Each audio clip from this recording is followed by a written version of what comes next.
1 марти соли 1993 дар оилаи муаллим Резвон боз як писари дигар ба дунё омад. Пирзода Муслим дар ноҳияи Рашт ба дунё омада, таҳсили ибтидоиро дар ноҳияи Қубодиён гирифта.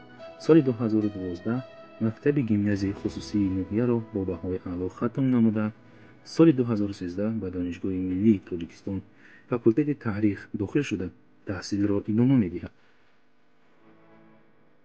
Донишгоҳи миллиро соли 2018 хатм намуда, айни ҳол пайи кӯшиши амали орзуҳои хеш аст. Аз хурдӣ дар дил орзуи журналист шуданро мепарварид, аммо бо даргузашти рӯзҳо касби падарро интихоб намуд. Дар замони донишҷӯиаш ба якчанд ҷойҳо сафар дошт.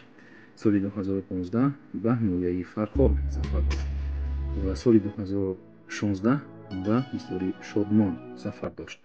соли 2017 ба Шаҳри Нав сафар дошт ва соли 2018 ба Панҷакин Артуч ва охирон сафари ӯ соли 2019 ба Екатеринбург, Россия сафар дошт. дӯстони азиз, ин дастагоҳ мисолотон буд. Азиз